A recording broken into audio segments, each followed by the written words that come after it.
Voiceover. Title: Class, Accessibility and COVID-19 with Leanne Dawson. Oops, there were a few technical issues during this recording, so Leanne re-recorded a section for us. Hello and welcome to this interview with Leanne Dawson. My name is Binnie. My pronouns are he, him.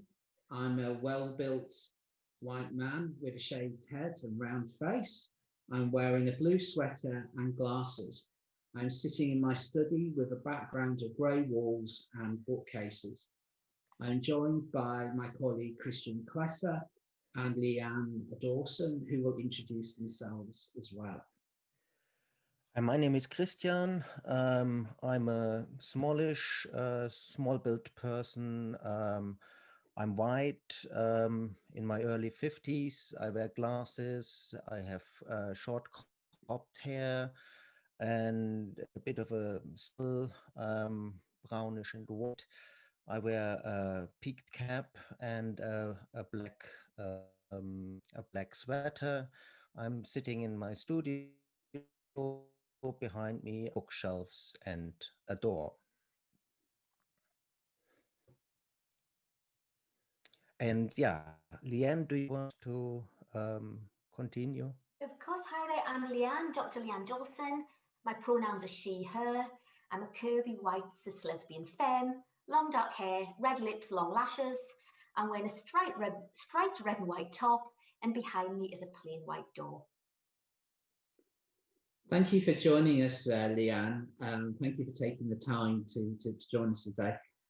We would like to start by asking how you first got involved in organising queer film events, and if you could just say a little bit about your past and current roles and the projects related to queer film festivals and events that you're involved with. Of course, yeah. So I'm Dr. Leanne Dawson. I'm now a senior lecturer in film studies, but I've often been involved in film studies, whether sort of as a student working on course in film studies, etc. And obviously throughout my master's and PhD. So academically, I'm interested in film. My research focuses on LGBTQI+ and working class representation on screen and inclusion off screen. I've also published on queer film festivals and queer film events, so things like the history of queer film festivals, and more recently about access and inclusion in film festivals. So obviously this has kind of led to sort of film, as it does for a lot of us, film curation beyond the academy. I really first started organising queer film events because of this academic work, even as a student, but also because of my passion for film and my passion to see how we as queers are represented and how we represent ourselves. I began years ago by borrowing for free any spaces that I could to hold screenings, Q&As and so on. This became much more formalised back in 2013 when I started to curate long seasons of of European cinema with an independent cinema or for an independent cinema as part of a European cinema course I ran at a university. So this became much more formalised. And I can problematise this later on, actually, this sort of university course in conjunction with the cinema. I'm also invited by cinemas to curate and speak at events, especially queer ones. So I've worked with several cinemas across the UK. I have mentored young people in mentored LGBTQI+ young people in film curation, including queer film curation. I was an invited jury member for Mix Copenhagen in 2019. I was the inaugural chair of the Scottish Queer International Film Festival, SQUIF, until 2019. I've done media work for film, from the BBC and Harper's Bazaar to small budget student films and publications, as well as guidelines for access inclusion for the Independent Cinema Office. So really quite a bit of work, theoretical, practical, and a lot of that has informed my curation, and my curation has also informed my academic research. That's great, thank you very much. What do you see as the most important issues to you in terms of the organisation of these events? I think it's really important that these events are varied although it's lovely to see the same audience members coming back again and again, I don't just want them, and I appreciate them, but I don't just want those audience members. I want to reach out and include as many people as possible. And it's also really important that these events are interesting and as accessible as they can be. So I'm thinking about making events as accessible as they can be with regard to working class people, Black, Indigenous and people of colour, people with disabilities, people who are deaf, queer, trans, etc. So really, I want to make and create events that are not only accessible to, but actively welcoming of everyone, really, or everyone that particular event speaks to. I'm increasingly pushing for events that are accessible to parents and carers, especially working class ones, who perhaps cannot afford childcare and who really do deserve a break. And this accessibility is partly inspired by my own identity as a lesbian, somebody who was raised working class and in poverty, and now as a mother. But it's not just that, it goes beyond that. I think that really every decent person and every organisation should operate in a way that makes everything as accessible as they can be. Screenings and events should be accessible to everybody. We should all have access to culture, and it's important that queer culture is welcoming to all of the intersections of identities. I'm thinking perhaps in a way that some gay bars often aren't, or that traditionally weren't. And we have to think about the gay bar as a traditional space of socialising. I like to think sometimes of sort of queer film events as offering more and different things to what simply a gay bar would. It's also important to note that I haven't always been able to make events, screenings, etc., as accessible as I wanted them to be. And this can also depend on organisations and individuals that we work with. You know, sometimes you take what you can and you make the best of it. I think this is especially important when we start a career. Often we have a little leverage to be able to say, okay, I want X, Y, and Z. The same can happen when we're working with powerful people in powerful places. But this is exactly why we need to up our game when it comes to best practice in film exhibition, film curation. The arts and those working within are overwhelmingly white, overwhelmingly middle class, so very, very, very privileged. And it really shouldn't have to be about individuals or small pockets of people pushing for access and inclusion, for a better standard for all. We simply need to make it, unacceptable that events are not accessible across the board. That's fantastic. What basic practical steps do you think that organisers of queer film events can take to ensure that they create these welcoming spaces for everyone? Okay, there's absolutely loads that people can do, and a lot of it is either free or very, very cheap indeed. So I'll think now about maybe 3 lists of what we can do to ensure that queer film events do create welcoming spaces. The first one is for people who are deaf and or who have disabilities. This was really inspired by my work as chair of the Scottish Queer International Film Festival. And that festival and the people involved with it really worked hard at some strands of inclusion, specifically for people who are deaf and people with disabilities.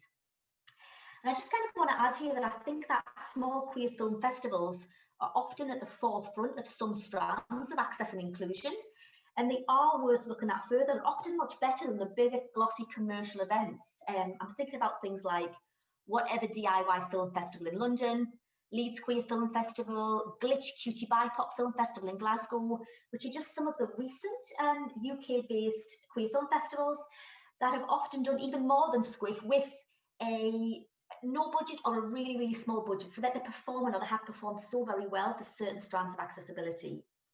And I think it's also really important to note that it's not just coincidence that these events, these film festivals, are run by exclusively or mostly by people who are working class,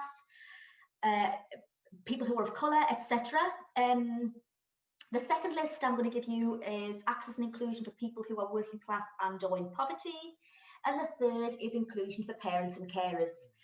I won't outline here what should be put in place for people of colour, and that's not because I don't think it's important. It must be a priority. It's imperative.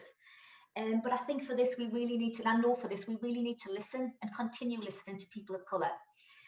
So alongside the basics of what's needed at a queer event, for example, gender-neutral toilets, a safe space policy, film and workshop content notes, we really need to make intersectional events intersectional beyond what is seen on screen. So here's my list of access and inclusion for people who are deaf and or with disabilities. We need access for wheelchair users and people with mobility issues, a quiet space, assistance dogs welcome, the use of English captions / subtitles for films, hearing loop systems, British Sign Language for live events, a large print version of the brochure, especially if it can be available by post, some shorter screenings for those who can't sit or concentrate for longer, and if possible, an access and engagement coordinator, and it's best if this person's paid, because too many sort of equality, diversity, inclusion matters are dealt with by people of colour, people with disabilities, etc., for free. And this doesn't just involve the actual practical steps, the practical labour, but also a lot of emotional labour. So I think this is something that's important, but should be paid if possible. I also wonder if this EDI work is ever done, never mind done for free, is it ever done by cishet white middle class men? So now to access and inclusion measures for people who are working class and or in poverty. And we need to remember that people with disabilities and people of colour are more likely to be in poverty because of systemic ableism, racism and so on. So the steps I'm going to give should really be implemented in relation to other access and inclusion measures to really make them intersectional. So what we need is a spectrum of working class representation on screen, not just tied stereotypes and tokens. I'm fed up with sort of seeing this romanticisation, demonisation of working class people simply patronised. We need a wide range of work by working class filmmaking teams. And we have to remember that simply because of a lack of money, they often have less film education, equipment, fewer networks, etc. We need to hear working class voices telling working class stories.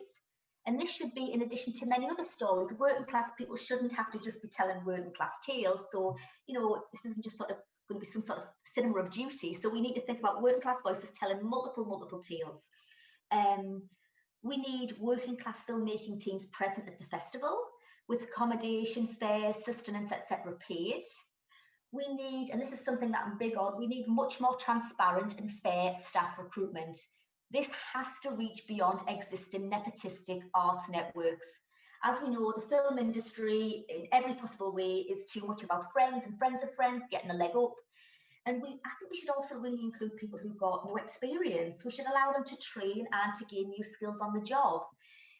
For example, I'm currently putting plans in place to start a working class film festival. And I feel very strongly that this should include a lot of opportunities, for example, for people who are unemployed, for example, people who've been long-term stay-at-home mothers, in order to for paid roles, in order to gain skills for their CVs, in order to gain confidence, etc., in order to be able to sort of step on to another position. I think sometimes this kind of thing can be much more life-changing and much more important than somebody with a film studies master's degree getting an opportunity at a film festival. This can really change somebody's well-being in the course of somebody's life. So once again, these roles should all be paid. At queer film events, we also need transparency about who receives payment. We need to ensure working class people are paid, that people of colour, people with disabilities aren't expected to just give their knowledge in order to have this kind of representation, inclusion, etc.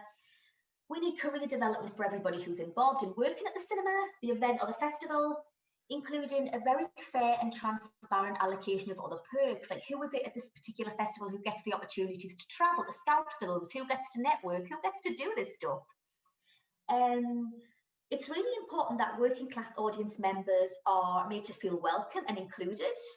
And this is by all members of the team working on the festival. There's some bloody snooty people out there. We need community outreach for schools and deprived areas and beyond.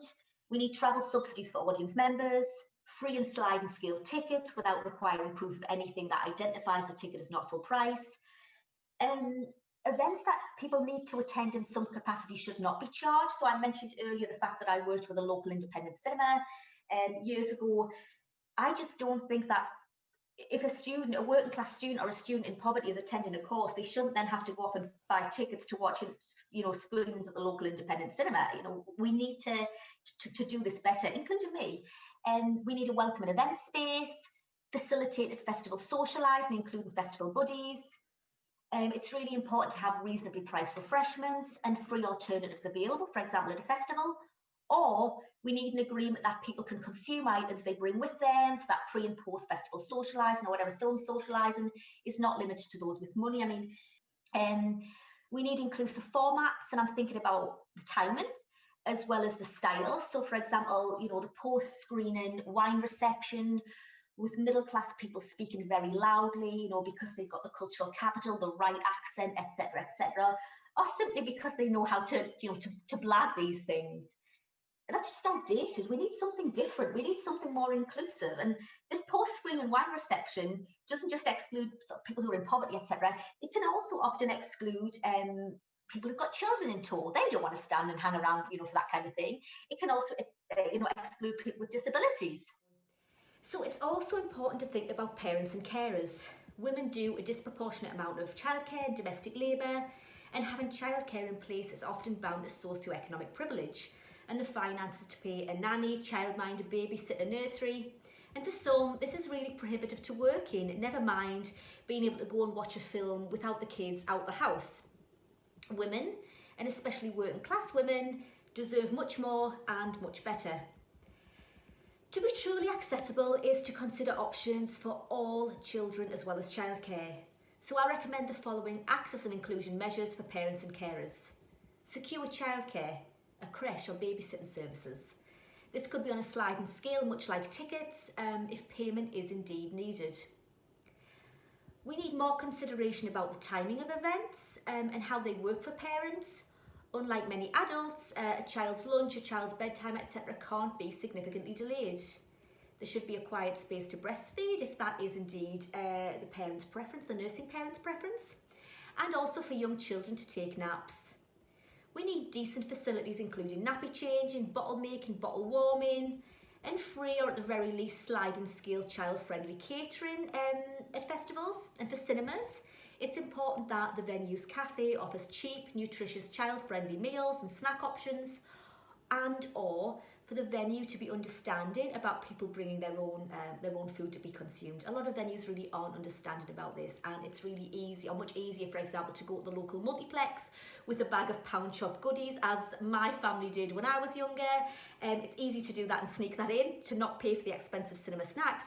But for example, when we're thinking about film festivals or independent cinemas and the pre and post film socialising, I mean, when can anybody bring in and open their own bags of crisps and sweets and all the rest of it? So we really need to think about making that acceptable. We need high chairs and other suitable seating, toys or other ways to amuse children. I mean, these can be so cheap, even free. You can get a new high chair for 10 quid, toys donated, etc. So once again, these aren't going to cost a lot of money, if at all, but really should be put in place. At festivals, it would be really helpful if there were cheap push chairs with ride-on boards available, especially for those travelling far from work. So I'm thinking about people in the film industry travelling quite far for work with children in tow. And perhaps they also already have to bring not just all the things for their stuff, the stuff for the kids, equipment, possibly work equipment, but also a push chair. It could be so much easier if the festival could provide these things. We also need a consideration of transport, so think about train and flight times when you've got kids with you. Nothing too early, nothing too late. Also accommodation. And we should also think about the film industry and how so much of the film industry is, sort of awkward or weird long hours. And how a lot of parents are away from their kids while they're doing these hours, and it would be so much nicer if, for example, film festivals so often take place on weekends, film events so often on evenings. It would be so much nicer if there was more encouragement for parents to be able to bring their children, to spend that time with their children as well. But we also have to think about the timings. I mean, you know, very late night events or long days just don't fit in with family life schedules. We need festival committees and staff who are parents. It just doesn't work unless people have that lived experience of looking after kids in such a way. And we also need volunteers who will quite literally hold the baby if and when needed. So for example, if a filmmaker's travelling to do a Q&A, has their kids in tow, you know, for half an hour or so while they're up on the stage, somebody will look after their kids and look after their kids well.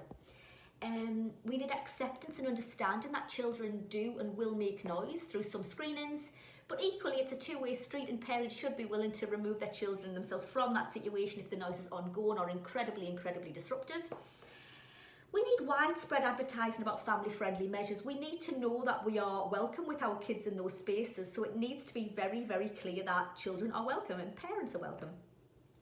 It's really important to have a space, a venue, an atmosphere in which parents and carers are made to feel comfortable about bringing their children. And of course, children's activities and films as part of the festival. That should just be a basic. We have to think about how this helps working class families and families in poverty twofold. This ensures that parents and carers have some time to enjoy culture for themselves beyond the home, which is really, really important to have that time out. But it also gives children in more deprived situations access to a wide range of age-appropriate film.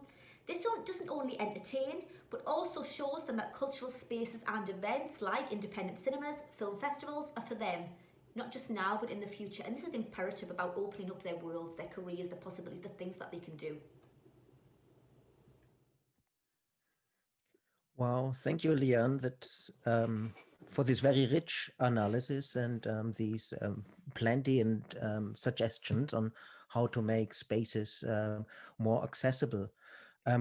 Queer film festivals and queer film screenings are often said to be a kind of a refuge, a safe space in which kind of queer communities and audiences can gather. So I would like to ask you what your thoughts are on the impact of the current pandemic of COVID-19 on sort of changing the spaces and landscapes of queer film culture, and what the impacts are of these changes for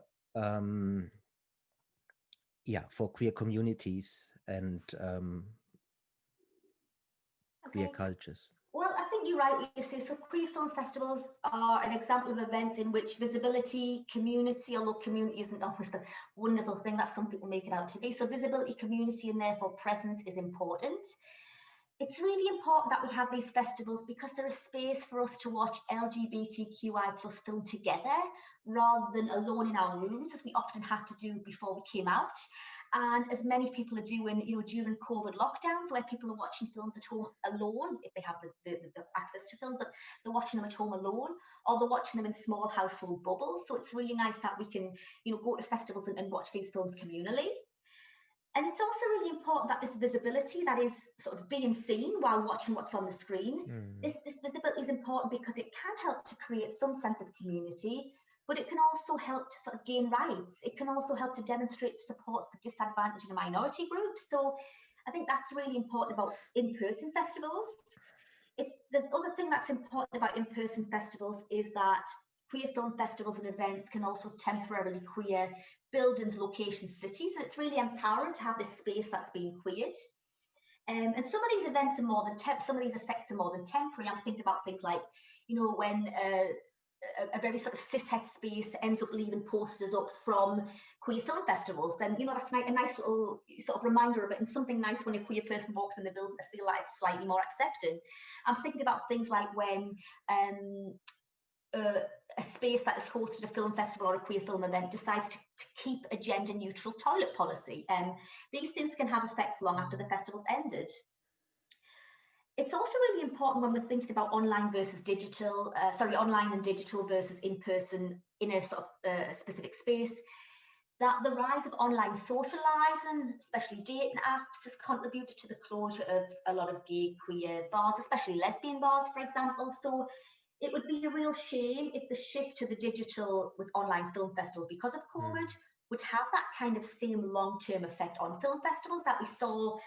Either a lot of them just simply stopped functioning, or a lot of them just went online only. I mean, online can be great, but I do think we need both. So it's also really important to have offline events because events that also include sort of the offline option, because we need people who don't drink alcohol, for example, to have a queer social space that isn't just a bar and that doesn't just revolve around drinking. We need to think about people who don't have internet access at home and who, want to be part of this sort of film culture as well. So it's really important to have this space, these film spaces.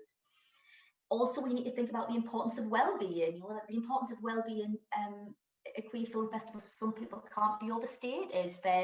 really important for young LGBTQI plus people to meet other young LGBTQI plus people.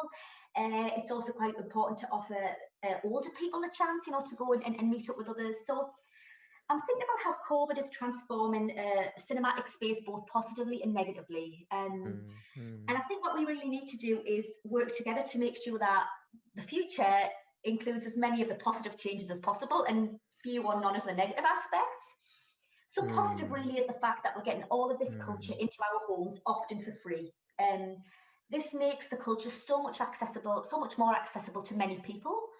But not all people, just many, but not all people because of the digital divide. And that's a real negative aspect. It's negative that the digital divide exists.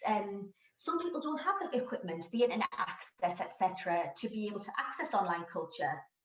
We have to also think about one negative aspect is that the home isn't always a safe space for us as queers.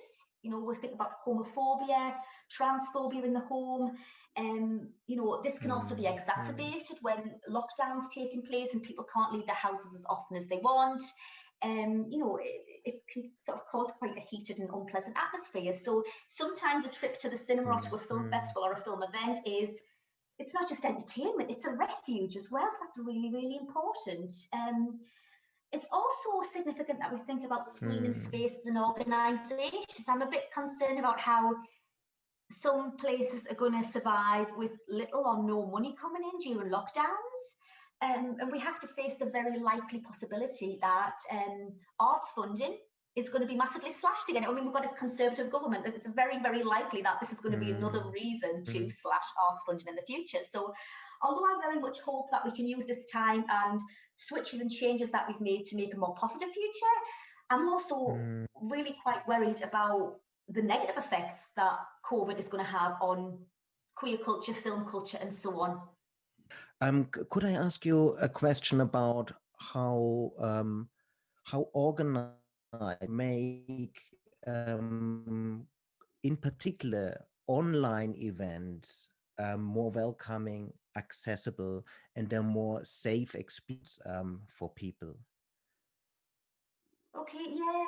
I think welcoming and accessible, it's things like advertising widely, it's putting things like captions, etc. in place. As for a safe experience, I mean, when we think about offline events, many queer film festivals, most queer film festivals have a safe space policy in place. But we have to also deal with the fact that although they have a safe space policy, it doesn't necessarily make the event space comfortable for everybody. And let's face it, for LGBTQI plus people, everywhere has the potential to be dangerous, whether it's homophobic or transphobic families at home, you know, homophobic people on the street, people in an event, you know, clashes of whatever. So I think it can be even worse when I know it can be even worse when we consider the intersection. So somebody who might be black, trans, disabled, queer, etc. Online spaces could be considered safer. But once again, this presumes a safe space, a safe home space that's free of violence, homophobia, child abuse, so on. And it also presumes the online access. Even if the home is a safe space, we have to think about the fact that people are shut away, watching, watching films by themselves or in small groups, rather than being around others. And that watching at home in the living room is a very different experience to go into a screening space. Once again, not every home has the technology. And I think we need to consider how, when people are watching at home, it's not necessarily offering that respite, that escapism, that refuge. It's really difficult to think how we can solve these problems, simply because what we do need is a kind of a massive amount of money so that people do have access to the technology needed, access to the internet, etc., so that people aren't falling behind with the digital divide. That's a really difficult step that I don't think necessarily just queer film festivals can help out with. I mean, they can do some things, but they can't solve this issue. I think one of the things that we can do to make sure that the events are as welcoming as possible is ensure that the events, the films, and the teams are as intersectional as possible, that people working on the events are as intersectional as possible, so that people do consider, hey, what do Black, Indigenous people of colour need here, or what would they want here? What do people with disabilities need, or what would they want? You know, sometimes if you don't have that identity, or, you know, you're just sort of a cis white middle class person, you don't necessarily think of all these intersections. So I think that's really important for offering on, you know, positive online access. But also we really need to think, as I've said, we really need to think about trying to reach those people often in poverty, or perhaps without the know-how, or don't have the equipment to access the internet. So we need to keep thinking about those. What are we doing to access these people, and to ensure that these people have access as well? And I think it's really important to consider post-pandemic.